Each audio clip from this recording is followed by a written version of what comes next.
محمد نبينا بنور هدينا من مكة حبيبي نور السلام عليكم ورحمة الله وبركاته الحمد لله والصلاة والسلام على رسول الله আজকে আমরা ইনশাআল্লাহ কুরবানির কিছু মাসলা মাসাইল, গুরুত্বপূর্ণ মাসলা মাসাইলের উপর প্রশ্ন উত্তরের পর্ব আমাদের আজকে দ্বিতীয় পর্ব।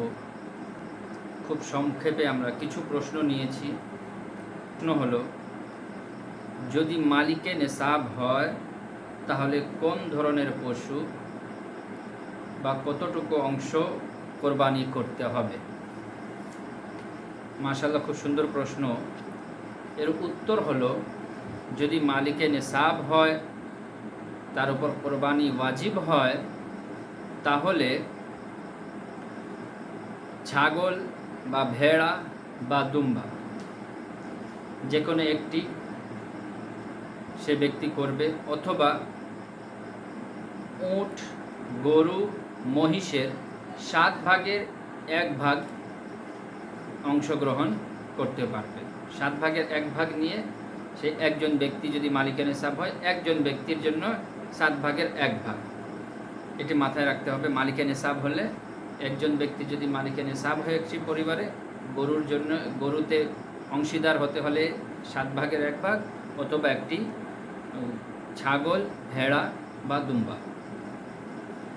দ্বিতীয় নাম্বার আমাদের আজকের প্রশ্ন হচ্ছে, স্ত্রীর পরিবর্তে কি স্বামী তার কোরবানি করতে পারবে?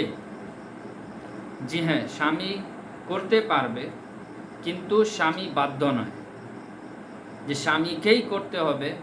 না, স্বামী যদি আল্লাহ মাল দিয়েছেন, টাকা দিয়েছেন, স্বামী যদি ইচ্ছা করে করতে, তাহলে স্ত্রীর পক্ষ থেকে স্ত্রীর অনুমতি এবং স্ত্রীকে জানিয়ে করতে হবে। একটি কথা মাথায় রাখতে হবে, অনুমতি বা জানিয়ে করতে হবে।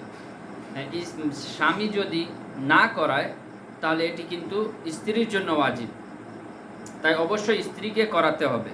এখন স্ত্রীর উপর ওয়াজিব, আমরা আগেও বলেছি, 7.5 তোলা স্বর্ণ যদি মহিলার কাছে থাকে বা একজন স্ত্রীর কাছে থাকে, অথবা 52.5 তোলা রৌপ্য সমান বা এত সমান টাকা বা স্বর্ণ রৌপ্য মিলিয়ে অর্থ, এগুলো যদি ব্যবহার অতিরিক্ত থাকে, তাহলে সেই স্ত্রীর উপর ওয়াজিব হবে এবং তাকে একটি ছাগল বা গরু, মহিষ, উটের একটি অংশ কোরবানি দিতে হবে। এটি সেই স্ত্রীর উপর ওয়াজিব। সে যদি না করে তাহলে গুনাহগার হবে সেই স্ত্রী। যদি স্বামী করে দেয় তাহলে ভালো, স্বামী যদি না করে সেই স্ত্রীকে করতে হবে। এখন প্রশ্ন আসতে পারে যে আমরা তো ইনকাম করি না, তা আপনার যে মাল আছে, যে স্বর্ণ আছে, রৌপ্য আছে বা টাকা আছে গচ্ছিত, ওই স্বর্ণ আপনাকে হয়তো বিক্রি করে, সেখান থেকে কিছুটা বিক্রি করে আপনাকে করতে হবে। এটি আপনার উপর ওয়াজিব, এটি দায়ভার স্বামী গ্রহণ করবে না। এখন আমরা 3 নাম্বার, আশা করি বুঝতে পেরেছি, 3 নাম্বার প্রশ্নের দিকে আমরা যাই। কি দেনমোহরের টাকা দিয়ে কি কোরবানি করতে পারবে? জি হ্যাঁ, করতে পারবে। দেনমোহর তার মালিকানায়, দেনমোহরের টাকা তো স্ত্রীর মালিকানায় থাকবে।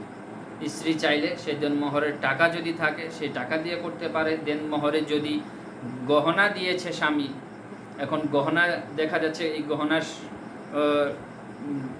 গহনাটি তাকে মালিকে নেশাব করে দিচ্ছে, নেশাবের অধিকারী হয়ে যাচ্ছে, তাহলে সেই গহনা থেকে কিছু অংশ বিক্রি করে তাকে কোরবানি করতে হবে। এখন আরেকটি প্রশ্ন আসছে যে ভিন্ন ভিন্ন নিয়তে কোরবানি করা যাবে, যেমন গোস্ত খাওয়া, কারো নিয়ত আছে গোস্ত খাওয়া। জি না, একটি গরুতে 7 ভাগ, ঠিক আছে, 7 জনের নাম দিতে পারেন, কিন্তু ওই আমাদেরকে একটি লক্ষ্য করে এবং প্রয়োজনে জিজ্ঞেস করতে হবে যে ভাই, আপনার উপর কি কোরবানি ওয়াজিব আছে? যাদের সাথে আপনি অংশীদারি হবেন, অংশীদারিত্ব করবেন গরুতে, মহিষে বা উটে, তাদেরকে জিজ্ঞাসা করতে হবে যে আপনার নিয়ত কি, আপনার কি উপরে কি কোরবানি ওয়াজিব? আর তাকে যাচাই বাছাই করতে হবে সে ঘুষখোর না সুদখোর, তার টাকা কেমন, এটি আগে যাচাই বাছাই করা নিজ দায়িত্বে করতে হবে। এটা অবশ্যই করতে হবে। এই 7 জনের মধ্যে একজনের টাকা যদি ঘুষ, সুদ বা হারামের টাকা থাকে, ওই 7 জনের কারোই কোরবানি হবে না। তাই জিজ্ঞাসা করতে হবে 7 জনের নিয়ত কি আছে। যদি এই 7 জনের মধ্যে কোনো একজন ব্যক্তির গোস্ত খাওয়ার নিয়ত থাকে, বা লোক দেখানোর নিয়ত থাকে, বা মানুষকে দেখানোর জন্য সোসাইটিতে যে না আমিও কোরবানি করি, এরকম নিয়ত থাকে, তাহলে কারোই কোরবানি হবে না। অতএব সবাইকে জিজ্ঞেস করে, ভালোভাবে পরীক্ষিত করে, যাচাই বাছাই করে অংশীদার নেওয়া উচিত। কারণ 5 নম্বরে একটি প্রশ্ন আছে যে কোরবানির নির্দিষ্ট দিন অথবা সময় অতিবাহিত হলে তখন কোরবানির পশুর কি করা হবে? খুব সুন্দর একটি প্রশ্ন।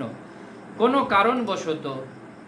কারণবশত আপনি কোরবানির পশু কিনলেন, কেনার পর দেখা যাচ্ছে এই পশুটি আছে আপনার বাসায়, কিন্তু আপনি ফার্স্ট দিন কোরবানি করতে পারলেন না, যেটি আফজাল, 10ম জিলহজ 10 তারিখে আফজাল, এদিন করতে পারলেন না। দ্বিতীয় দিন আপনি ভাবলেন দ্বিতীয় দিন করব, দ্বিতীয় দিনেও করতে পারলেন না। তৃতীয় দিন করব, অর্থাৎ 12 তারিখের আসরের পর্যন্ত, আপনি সূর্যাস্ত পর্যন্ত আপনি পারলেন না। এখন কি করবেন? এখন ওই পশুকে আপনাকে পুরাই সদকা করে দিতে হবে। এই পশুকে পুরাই সদকা করে দিতে হবে।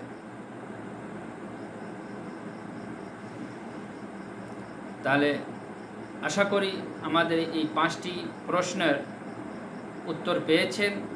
আর যাদের কাছে প্রশ্ন আছে, কিছু যারা জানতে চান, আপনারা ইনবক্সে অবশ্যই প্রশ্ন করেন।